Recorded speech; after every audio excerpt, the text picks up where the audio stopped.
Welcome to the Show Me the Way podcast. I am your host, Andrea Miller, and I'm so excited to bring this show to you. Show Me the Way is a podcast dedicated to exploring the journeys of those who have faced adversity and found themselves on unexpected paths. We will have meaningful, thoughtful conversations about challenges we have faced and how we discovered and forged new direction.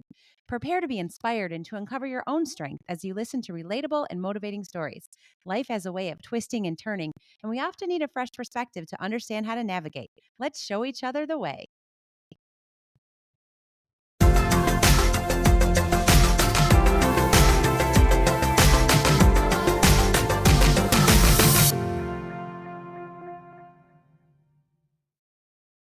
Today's guest on the Show Me the Way podcast is Tiffany Newton, a woman I connected with through a podcast guest matching site. It's so interesting how you can scroll through countless profiles and then one person just stands out. I always feel like those moments are little God winks, reminders that people are placed in front of us for a reason. That's exactly how it felt when I read Tiffany's story. I had a strong nudge to reach out, and I'm so glad I did. Tiffany bravely shares her journey of surviving domestic abuse within a romantic relationship.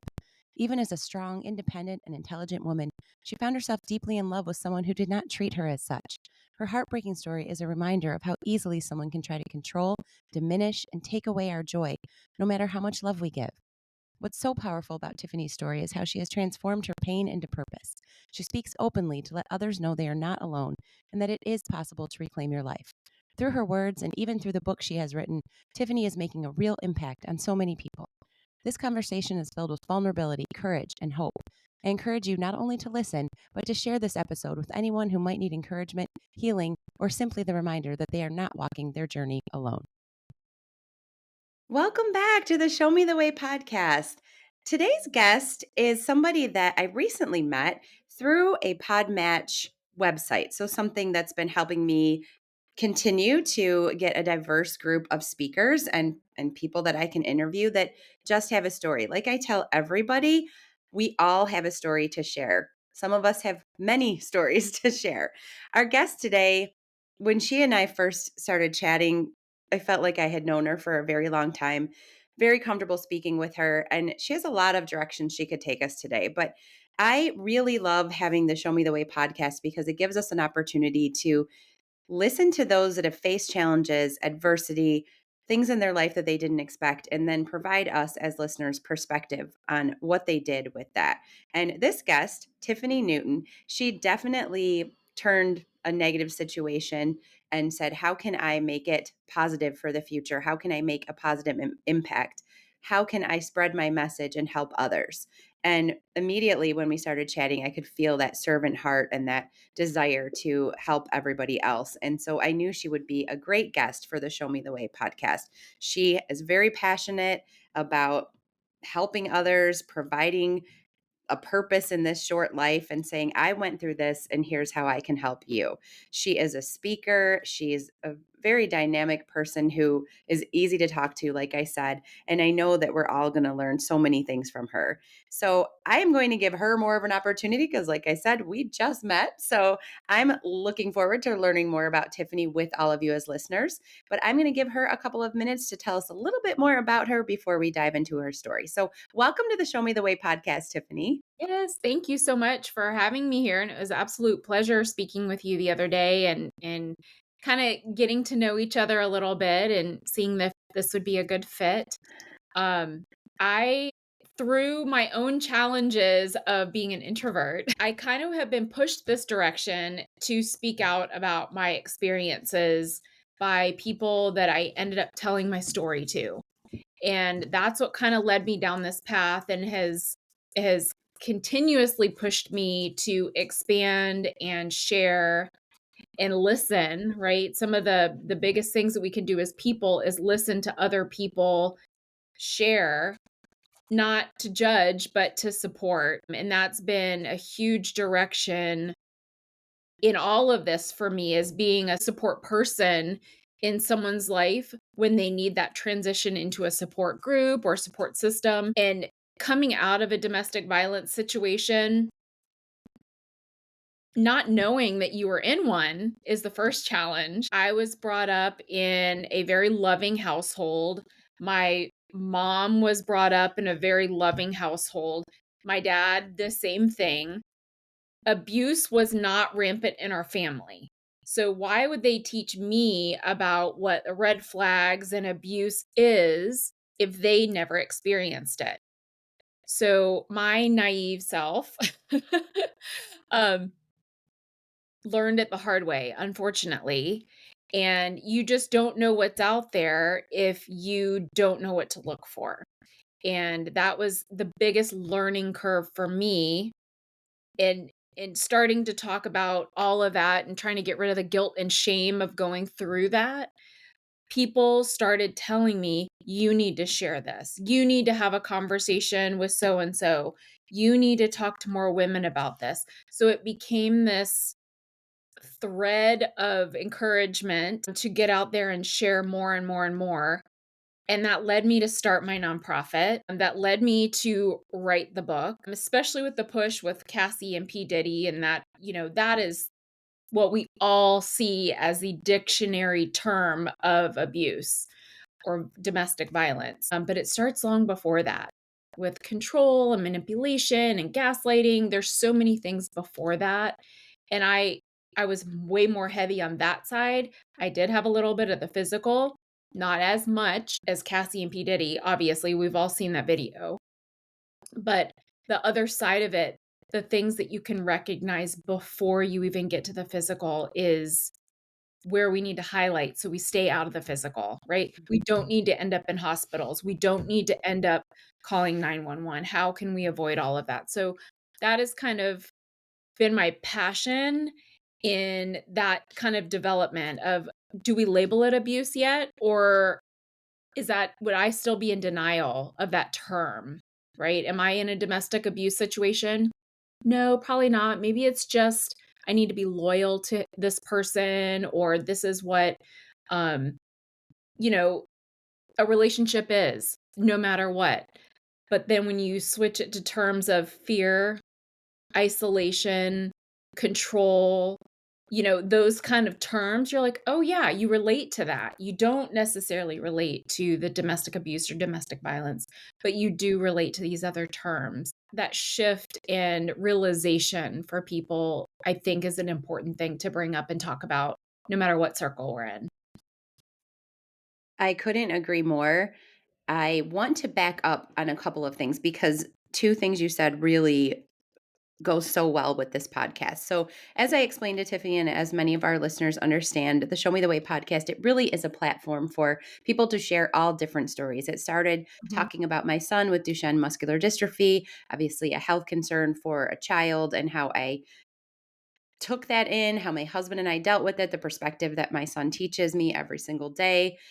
I wanted to put that out there, but also to Tiffany's point, create a platform somewhere where people could share.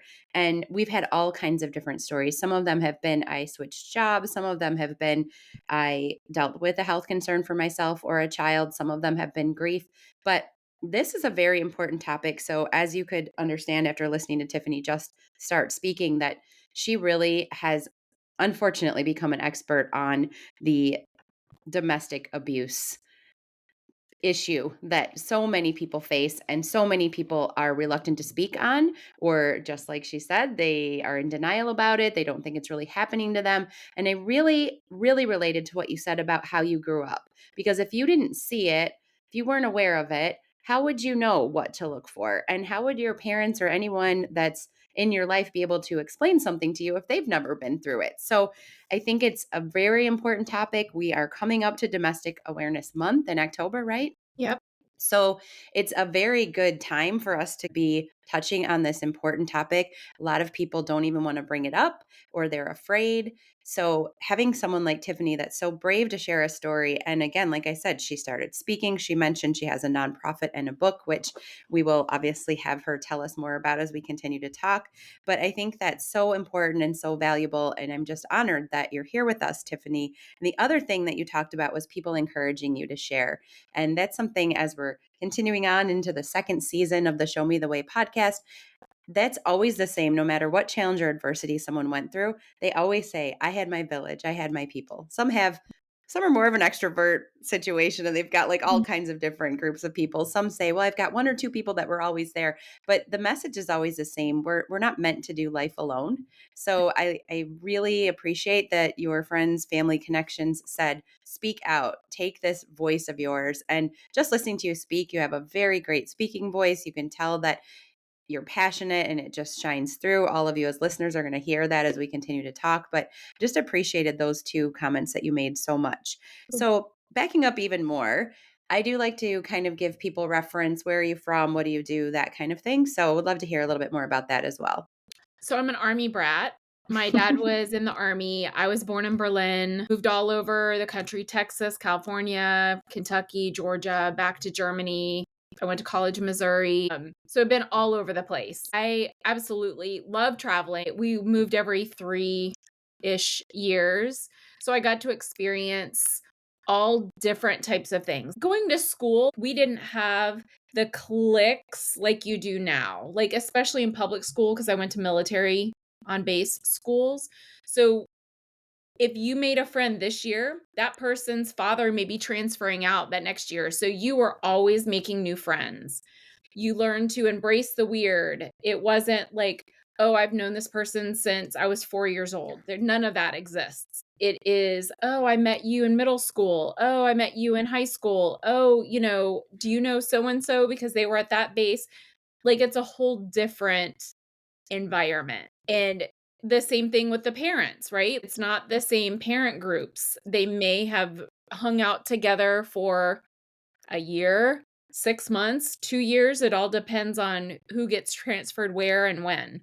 So that led to a very unique upbringing where nowadays if kids are going to Six Flags for a senior trip, we were going to um London, right? It's different, but it's like traveling around. Once you're in Europe, it's like traveling around the United States, right? So I was very fortunate to grow up that way and experience those different cultures, and I think that has a big impact on how I see life anyway. Um, because things do always change and we should expect change no matter what part of our life, whether it's a relationship, whether it's school, the economy, we don't have to dive down any rabbit holes on that, but it's no matter what, things are going to change. I mean, relationships are evolve or stay stagnant. The same thing with anything and anyone around us. So it was very unique chance to grow up that way. Army brat for life. Yeah, and you made me think of, you're so right, and that's another great like segue into what we're going to start talking about, is that there's always change in life. There's always something that goes on. You create these pictures for how life's going to look, and it always looks different. I think when you're younger, especially if you're not an army brat and you're not used to a lot of change, you have this picture and you're really surprised when it changes. But looking back, it's like, oh my gosh, nothing stays the same. I remember my husband and I, we really wanted to live in this particular subdivision, and we finally got into this house and we loved it. And we had the greatest neighbors. And one day I said, none of you are allowed to move. And I swear it was like 3 months later, there was a for sale sign. No matter how much we love one another, we enjoy spending time with each other, things always change. They're not going to stay exactly the same. Yep, So, life very happens. good point. Yes, it really does. So, yeah, you've definitely been through a lot. And that's why when we talked, you said, I can go in a lot of different directions. Yep, But any direction possible. Where do you wanna go? yeah. Which are we taking today? Right. I love that. And I think we can all learn so much from you in different ways. But I do want to obviously, especially because we brought it up and we talked about it. And I know, like we go back to the nonprofit and the book and the speaking engagements and the things that you're doing. One of the most impactful things on your life, one of the biggest things that happened to you was a relationship that you did not expect to go the way that it went.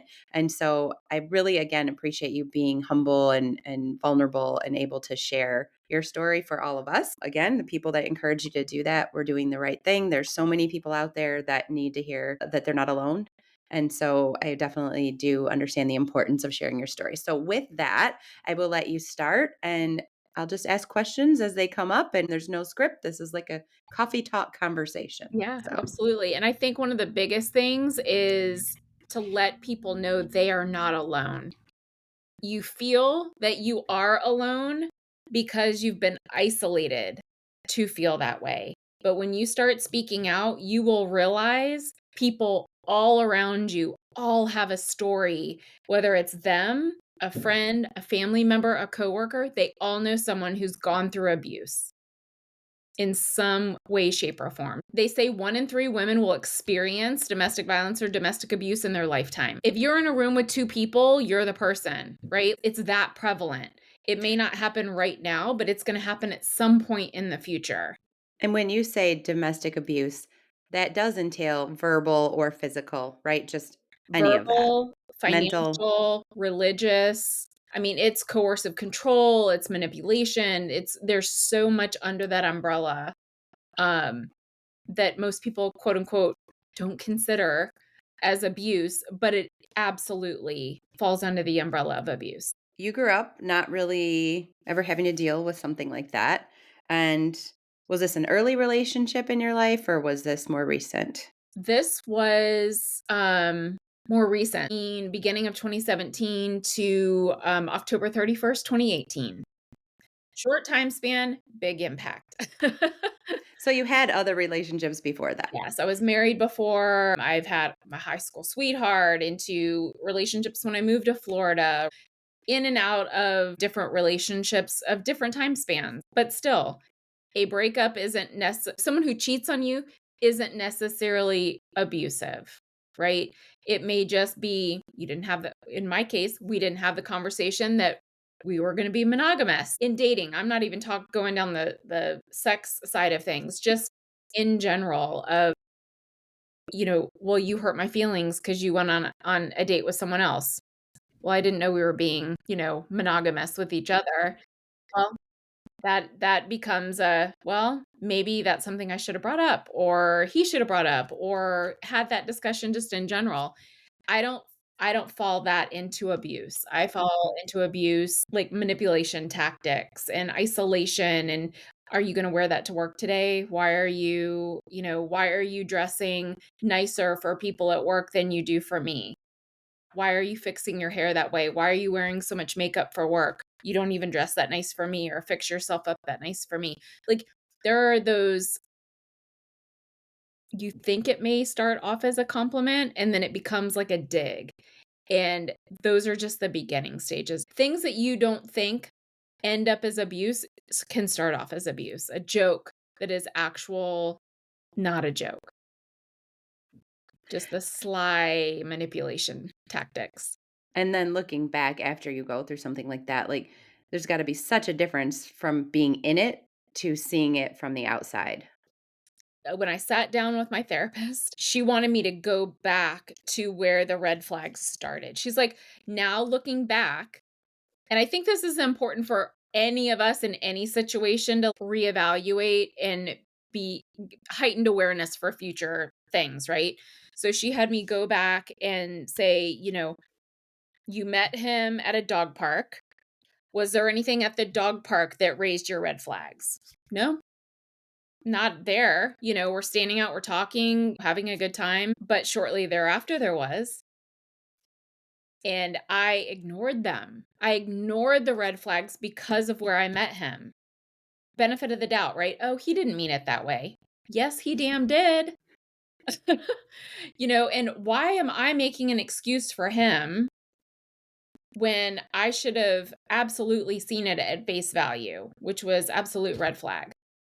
So those are some of the things that, now looking back to your question, those red flags are neon. Like, I will never allow those things in my life ever again. And the first time I witness them, I'm out. What about friends or family if you witness them with some of those situations? Do you speak out to them immediately or do you wait? So that is what my book is about. Is if you have a friend or family member that's in it, how do you know they're in it? Number one, because some of the signs are extremely subtle and they're not done around you. They're done behind the scenes where you don't get to witness the conversations or the isolation or the control. It becomes a mask in front of you. So number one, like, is your loved one acting a little anxious around you if they're around, or if they're not around and they are checking their phone? Your loved one is exhibiting like a whole different personality of anxiety or eggshells if they're not around or have to answer to or ask permission. It's different if you're asking a spouse or a boyfriend something versus you having to get their approval. There's a joint relationship discussion versus they're going to tell me what I need to do. Totally different. And so leaving that, once you witness it and you know that that person is in a relationship that is abusive or controlling or isolating, or they're fearful of it, then it's delicate.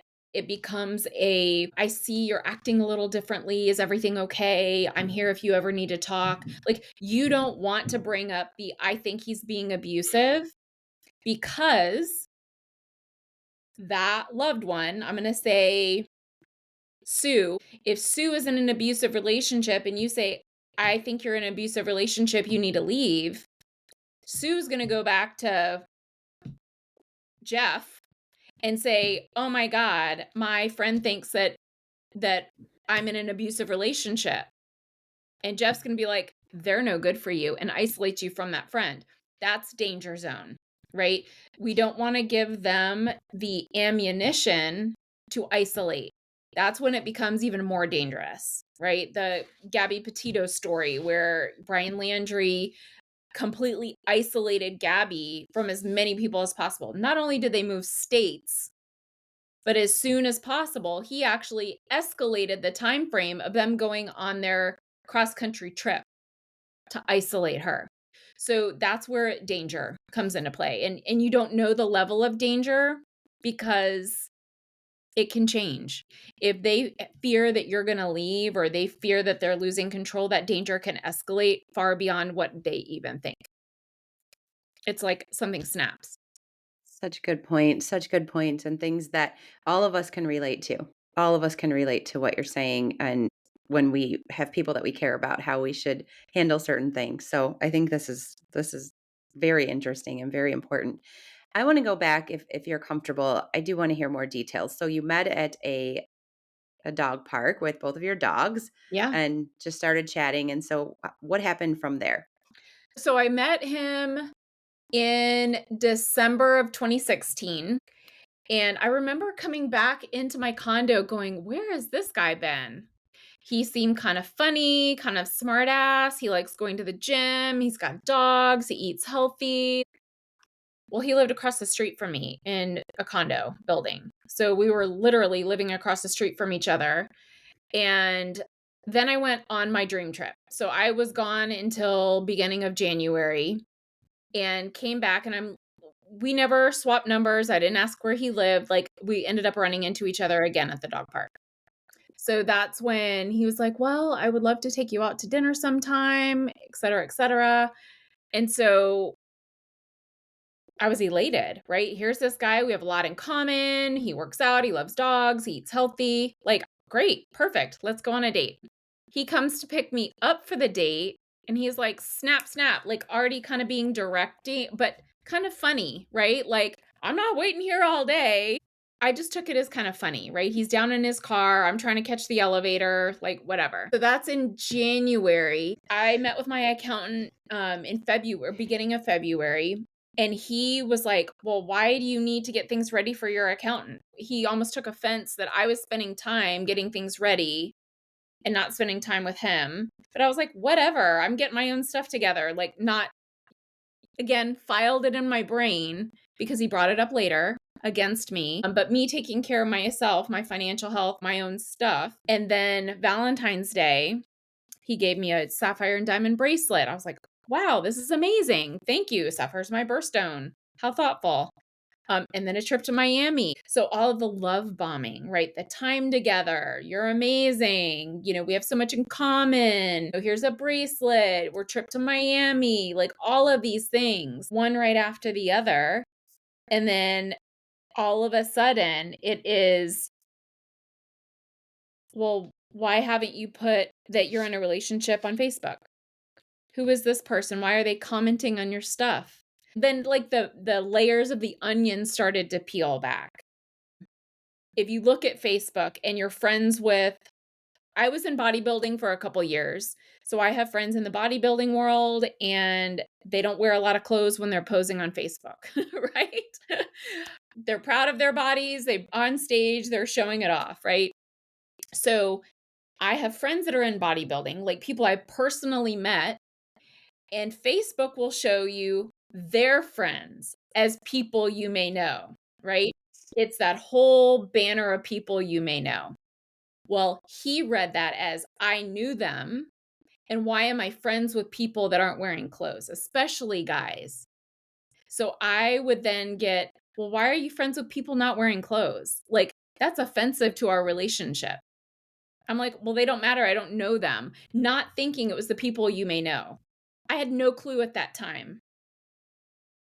Would he log into your account or would he That just see comes it? next. Okay. So he would like see, like, we'd be sitting there going through checking social media together, like, no big Right. deal. That isn't a big deal. People do that all the time. Yeah. Yeah, exactly. So then he would look over and say, like, what's going on over there? Why are so many people not wearing clothes on your Facebook? Like, that is a detriment to our relationship.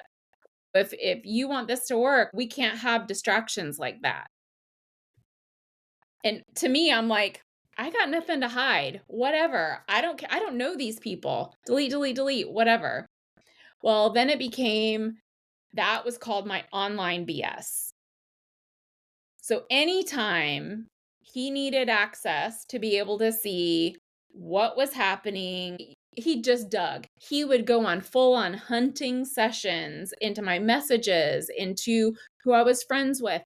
And you can still go back into the history, back into March, April, and May. He deleted over 2,000 people I was friends with. You're not friends with those people. Why are they even in your stuff? And then he took it a step further, where he would message specific people as me, telling them they were a piece of shit. "You're a piece of shit, you cheat on so and so," like, literally accusations. And then I would get a phone call or a message from the person, "Well, why are they calling you? That means you had a closer relationship than you did." Like, full on crazy. But in the meantime, in all of this, he purchased a condo and he's future casting for me.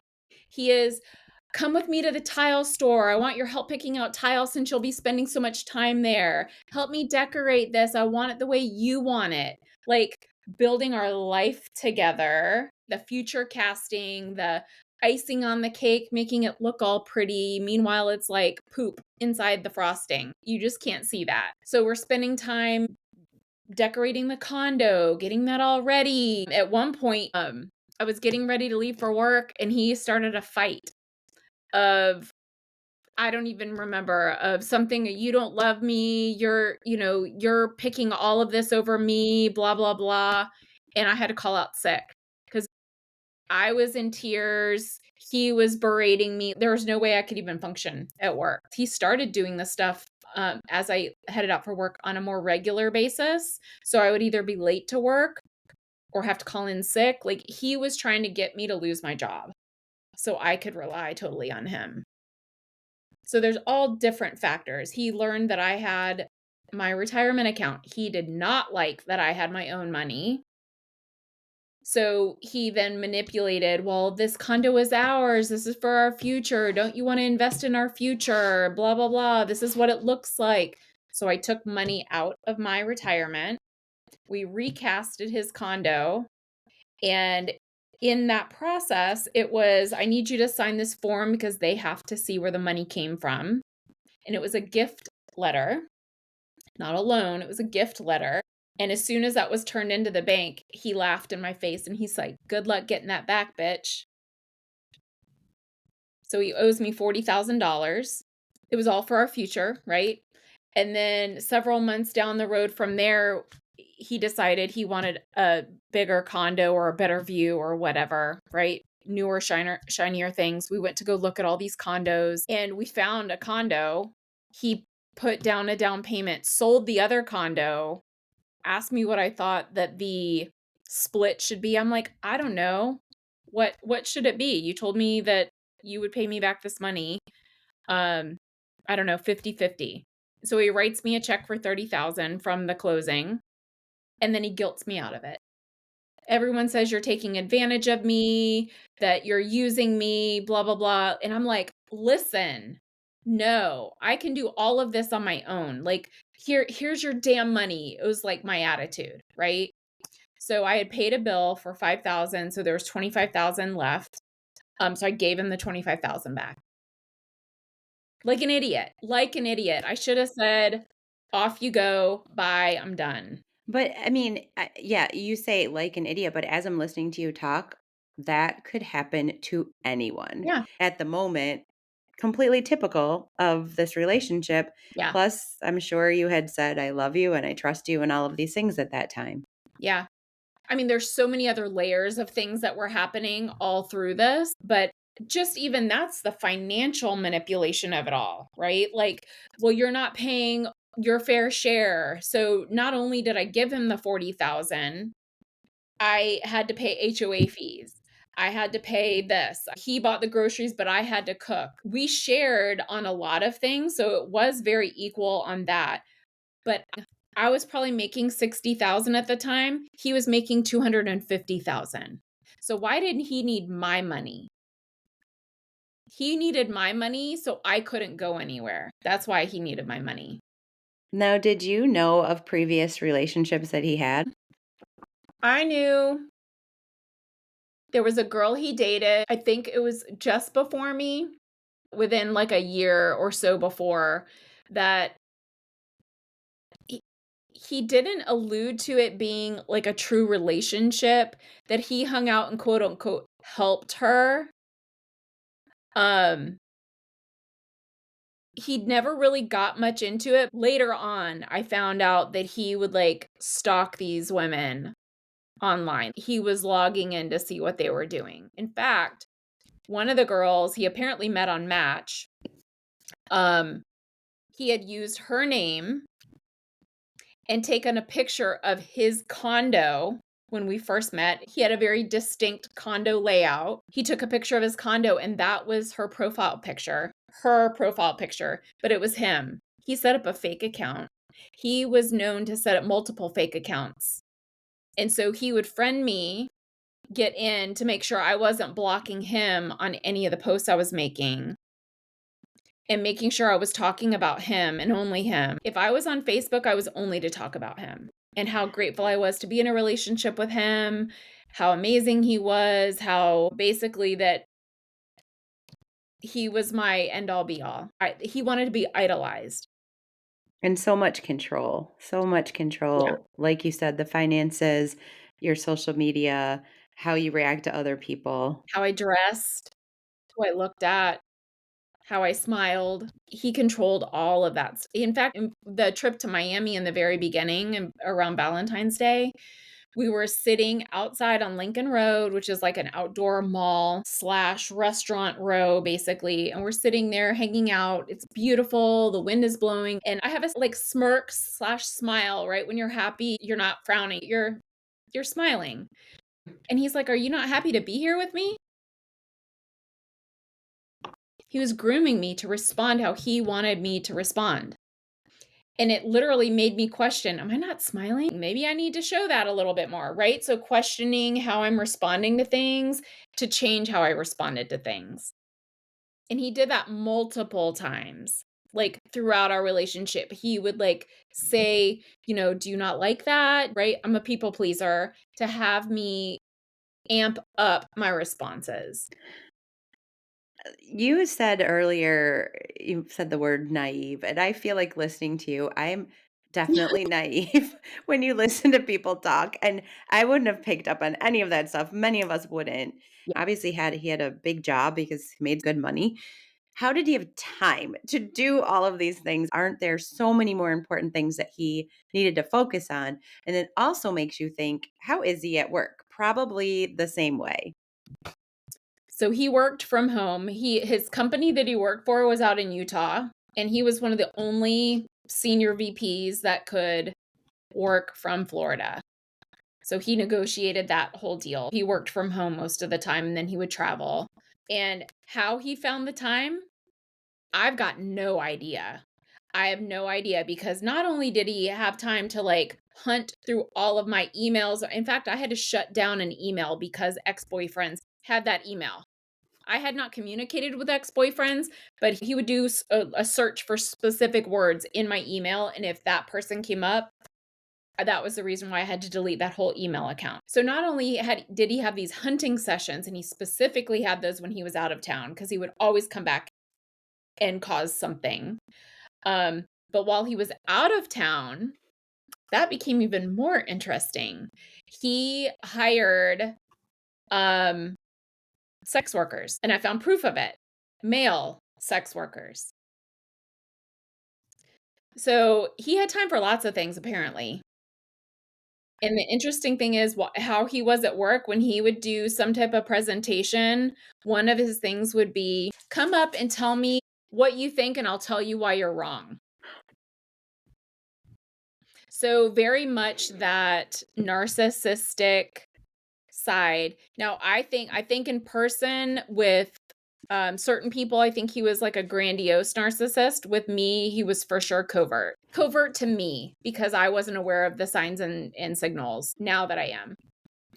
Yes, now looking back, but also leads me back to what we were talking about at first. You obviously have family and friends.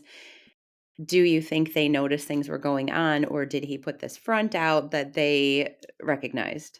So my parents lived 2 hours from me, so we still didn't see them all the time. My brother and his family live like 8 hours from me, so we didn't see them all the time. We never went up to Alabama together.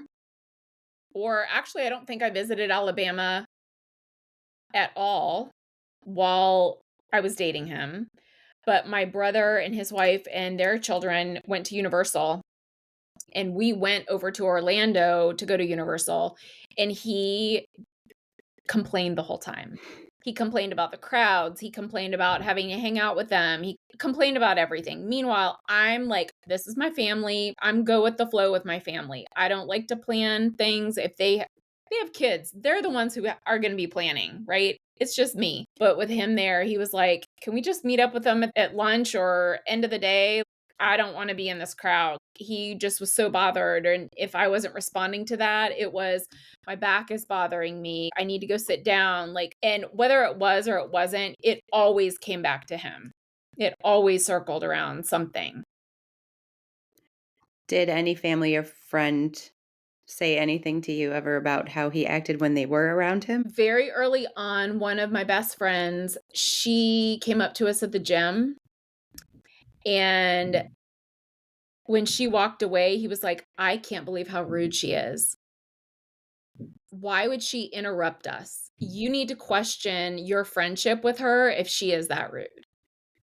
You need to have a conversation with her. I'm not okay with that. And she was the first one he isolated. Anybody that showed any support system, except for family, they were either blocked, deleted off of social media. I was completely isolated. And again, things happen over time. Yeah, it So, wasn't like, oh, do this or do this. And you would have been like, whoa, I don't think so, mister. It was not that reaction. It's like a tornado hit you. You were just grasping at whatever you can. You're not in your right mind. They've created something in your brain that you are in a tornado. You don't know what's going on. You're too confused. They want you that way. Your reality is a reality they created, not your actual reality. You're living in a different thing. did it ever become physical? It did. It did. Not only would he break things of mine in front of my face and while I was at work, and when I would notice things when I would come back from work and it was broken, I don't know how that happened. Well, it wasn't broken when I left for work, and it was on the counter, so the dogs who have midget legs didn't break it. So he absolutely broke things, punched me in my chest, spit on me, backed me into corners, threw me down. He probably broke 2 phones. Here's the thing is he was so careful on the physical side because we were at the beach almost every day in bathing suits. So in a bikini, you can't really hide a bruise. So he was very calculated in that. He would shove me into corners. He was 6'2", I'm 5'4". He was 250 pounds, I'm 125 pounds. He was double my size. So when he towered over me and pushed me into a corner, you feel like that, like bully mentality, bully pushing, everything. You just try to find your way out of that. And although you say you'll just leave, it's your fault. If you acted in this way, I wouldn't have to be this way. So you change the way you act. Like, and it still doesn't get better. Like nothing you do ever changes the way they're going to respond. It changes for a short amount of time, but it goes back and escalates. It absolutely escalates every time you go back. And it took me 5 times to finally leave. Okay, so you attempted a couple of times, but I then fully moved out 5 times.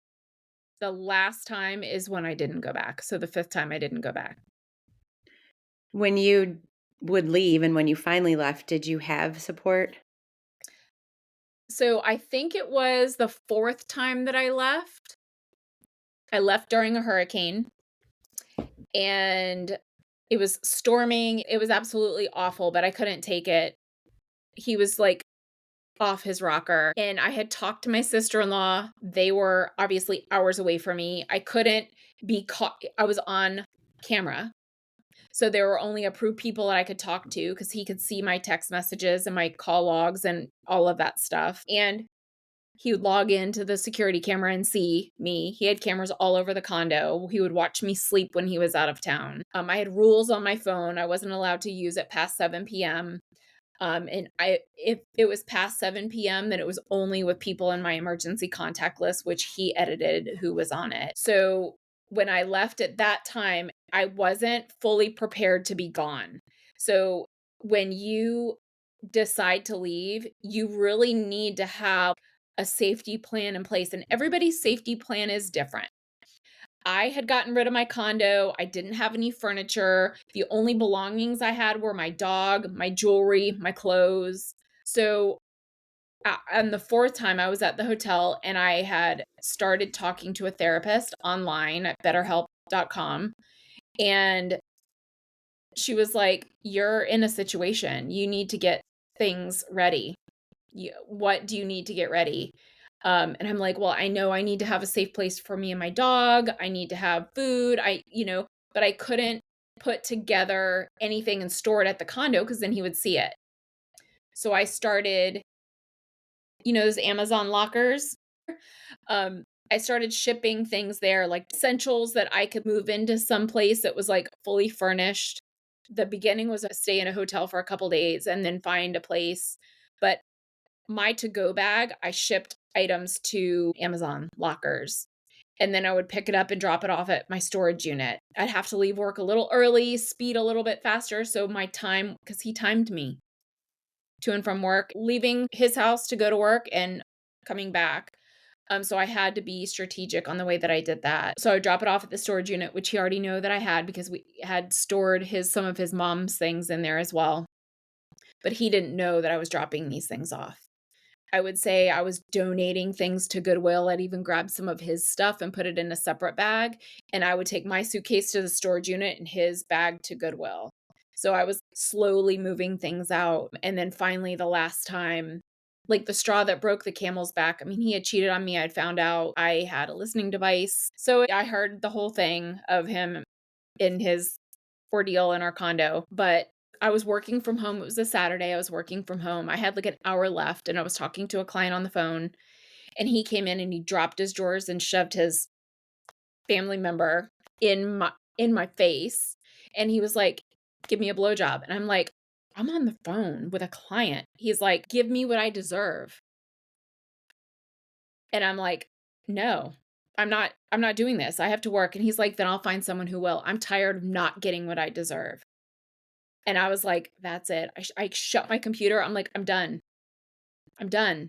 And he started getting in my face, yelling at me. We're talking a big man yelling at me, top of his lungs yelling at me. And I packed like the little just a couple, I didn't have a lot. I at the beach condo, you had to have a shopping cart you could load stuff in. I went and grabbed one, put my stuff in, and I wheeled it down what would fit my Jeep. He grabbed my dog and I was like, "Put my dog down." Blah blah blah blah. He was like, "See, if you had stuck up for me like you're sticking up for your dog, we wouldn't be in this situation." It was always about me not sticking up for him, me not fighting for our relationship, me not being in 100%. Like, meanwhile, I'd given everything up for him. As you were saying all of that, and I'm sure it's not easy to recollect and to continue to share the story, but I wondered, so brave of you to take your story and share with others. When you do speak to others and groups of people, whatever stage it is, do you go through all of those difficult details? It depends. So, like, in college situations, it's gonna be about dating awareness, dating abuse, like, all of that kinda stuff and things that could be involved because like, even in my book, the book isn't about me. The book is a guide about these are the signs and things to look for. My story is woven through as examples because it isn't about me. I'm just a small fraction of people going through this. It's the bigger picture of how can we help more women be aware of all of this? And here's an example on what to look out for. So I do weave, depending on whatever the discussion is, like what part of the situation it is. I was recently going back and forth with someone on social media, and it was something about narcissistic men. When they take off that mask, they're actually prefer men, but they will hate men and hate on men in front of women, but they're actually wanting men behind the scenes. And I'm like, oh, I totally have a whole story on that. um, it's absolutely crazy. The darkness of all the stories. In putting together the book, I went through each month and I had documented some of this like right after I got out of the relationship because I knew in trauma brain you forget, you don't think chronologically with trauma brain. So I had to start outlining, okay, January when we met, what trip did we go on? I was like looking through my calendar, and that's how I kind of pieced together some of these things. And then I would remember other stories and kind of mesh it in there.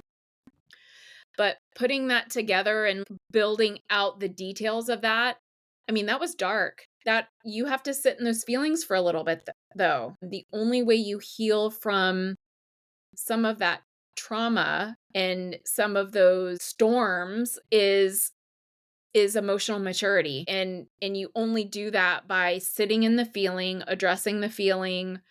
How can you get out of that feeling or go get beyond that feeling and then be able to help others do the same? And so that that's kind of how the book came about, is sitting in my feelings and really seeing how can I be a voice for others? How can I help others see that they're not alone and be a non-threatening voice? When you call the cops are not going to be nice. If there is an altercation and cops are called, I didn't call the cops because what evidence, right? I didn't have a bruise, I didn't have a black eye, I didn't have any broken bones.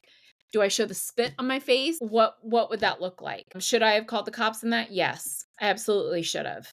And there are things and conversations that I have with local police departments of what does happen when someone calls the cops? Who can get arrested? What do you look for?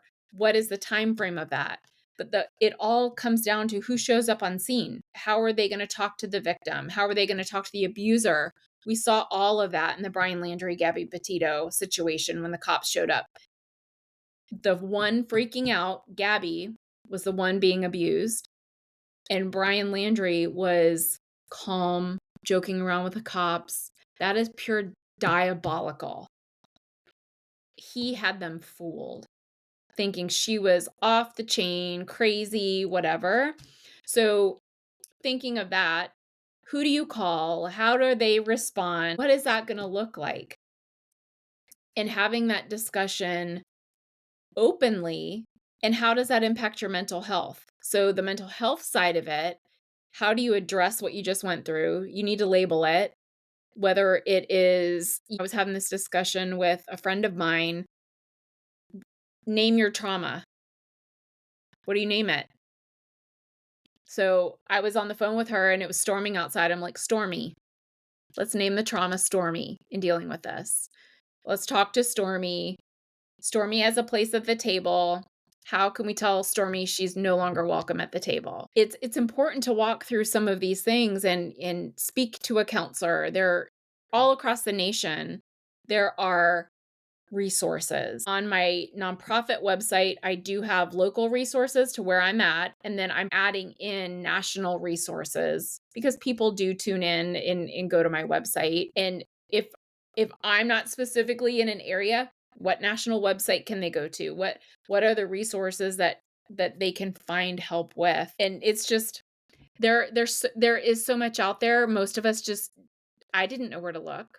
I didn't know that women's shelters were out there for domestic violence people. Again, I didn't realize I was in domestic violence until I was really already at the bottom of the barrel of it.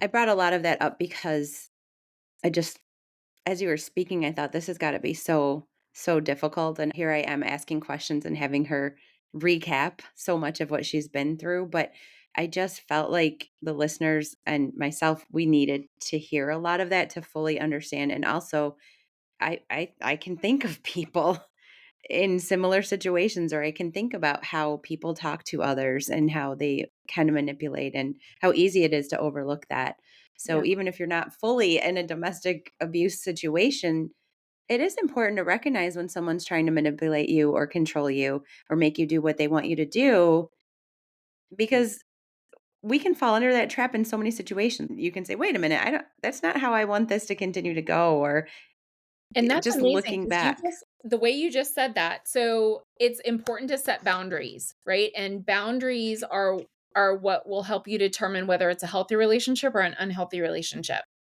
So, a boundary, if you set a boundary, I won't be talked to like this. And a healthy relationship, oh my goodness, I'd never meant for it to come across that way, right? That's a healthy relationship. They're apologetic. A unhealthy relationship turns that boundary into a fight. And it is a fine line, but that is a telltale sign right there. You will never win if they're turning your boundary, your own mental health, into a fight. You'll never win. I think so many people can recognize this. And I think the importance of listening to a conversation like this and to hearing someone that's actually been through something, it is create your boundaries. Don't let people manipulate you. Understand what's most important with yourself. One of the biggest things I bring up on this podcast, I'm a little obsessed with the let them theory from Mel Robbins. I talk about it all the time. I've got a t shirt a friend gave me for my birthday. Let them. Yep. I did a book club on it. I love the concept so much, and the biggest thing, especially listening to you, that I'm taking right now is how much you are in control of yourself, not anybody else. You said it. You can't change somebody. Yep. You might say, "Oh, I can make things better. They're acting this way, but I'm going to help them get through that. I'm going to fix it." You can only control yourself and how you react. So, going back to what Tiffany said, you can control your own boundaries. You say, "This is how I deserve to be treated. This is what I want out of my life." And make sure you don't accept less. And Yep. I think that's a great lesson for everybody, even if you have not gone through what Tiffany has gone through. But I think it's just such a valuable life lesson. And I think I never really know which way this podcast is going to go. I leave it very open on purpose, but it all comes down to we all go through things. Sometimes we feel like we're the only person going through them. No one wants to hear our story. No one understands. No one can relate. But that is completely false because Yeah. we all need one another. And there has to be something that Tiffany talked about that you can say, wait a minute, yeah, I remember that, or I've seen that, or I've seen a friend go through that, or wait, you're right. I want to set my own boundaries. I just think it's so important to have this platform where we can share stories and perspectives so that people can learn. I don't want anyone out there to think they're alone in any situation. And with that in mind, tell us I know we're getting close to the hour here, but tell us the name of the book and also your nonprofit. Absolutely. The name of the book is called Behind This Smile: The Unseen Signs of Emotional Abuse. And wherever you shop for books, you should be able to find it. Um, or just go to my website, tiffinynewton.com. And my nonprofit is called Ignite Her. And HER stands for Hope, Empowerment, Resilience, igniteher.org. And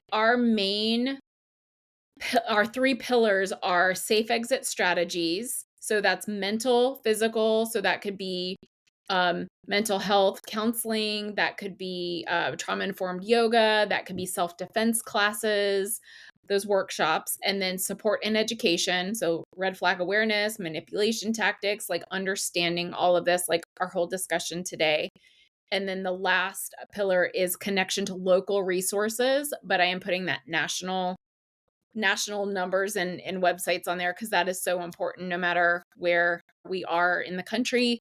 I don't have in the world contacts for that, but I do a lot of research for stuff that's in the United States. But that is something that I am so passionate about, and I'm actually getting certified to be able to teach self-defense through the Brazilian Jiu-Jitsu grouping, which is amazing for women because even as smaller people than men, and even if we're the same size, men will always be stronger. It's genetic. You don't need power and strength for Brazilian Jiu-Jitsu.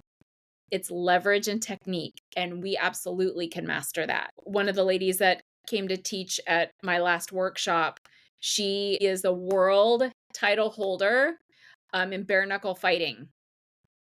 And she knocked a girl out in 26 seconds. It's the first time it's ever happened. And she has a big fight coming up in October 4th. Two of the different weight classes, they're both meeting to hit the same weight class so they can fight each other. But she also came from a very severe domestic violence relationship. Not only did her father try to kill her whole life, but she was in a domestic violence situation with a husband that basically tried to harm her very seriously while she was pregnant.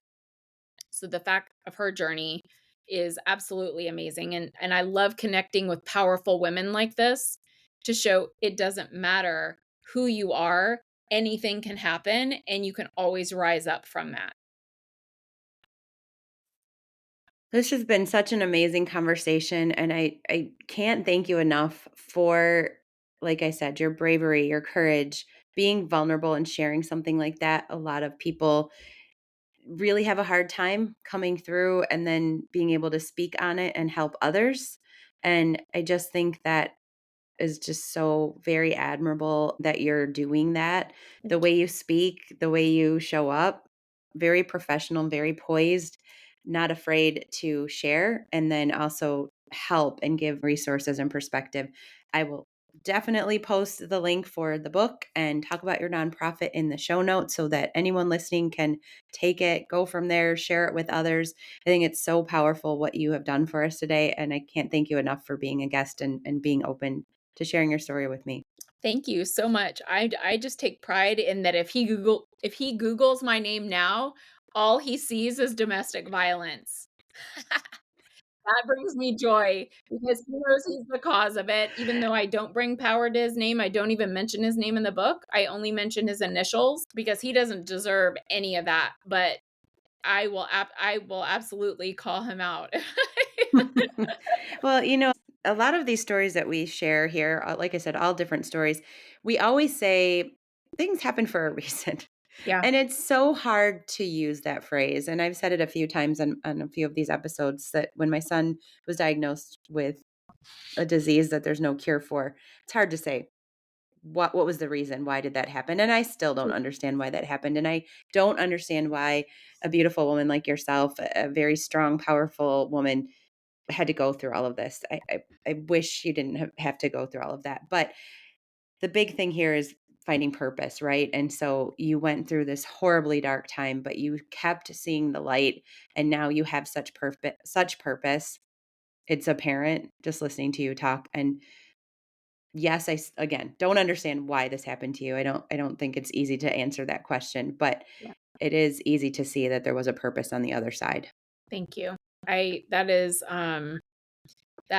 the shining light that that you can see that in me. And that is what I try to put across is it doesn't matter who we are, how old we are, income doesn't matter, religion doesn't matter, other things in life don't matter. Any of us can end up in a very traumatic situation, no matter what it is, right? From abuse, from family members to a loved one, to from a child abusing a parent. I mean, it's all kinds of things. We're not alone. And I want women to speak out. And that is probably one of the biggest things that I learn and share also in the jujitsu side of things is we're taught to be quiet and not rock the boat and all that kind of stuff. No, women need to roar and we need to speak up and we need to share our story more than any other time because we can all come together and be stronger and uplift each other. And I think that is so important. Definitely. Well, what you just said is the epitome of the reason for this podcast and the reason why I keep connecting with new people so that they can share their story. We all can learn from one another. And yes, I try to say this is not just for middle-aged women. This podcast is for all ages and both genders, and it really is. There's something out there for everybody, but in this particular situation, I couldn't agree more. Women do need to speak up. We need to hold hands instead of being against each other or in competition with one another. And I'm certain any woman, anyone listening to this podcast today is going to feel that. So thank you so much for everything you shared. There's so many great pieces of information. Again, I will share all about all the work that you're doing. Thank you. Keep shining that light. Keep Thank going you. after your purpose. There's so many more people that need to hear your story and need to see you. So thank you so much for giving this little podcast a little bit of your time. And Thank you. I appreciate it. I wish you nothing but continued success. Thank you so much. Thank you for joining me for the Show Me the Way podcast. I truly appreciate you tuning in to today's episode about overcoming adversity and finding your path. I hope it brought you new insights, empowered you with perspective, and inspired you to find joy in your journey. If this episode touched your heart, don't forget to leave a quick review as it will help us reach and motivate more people. Until next time, keep seeking the light and showing the way.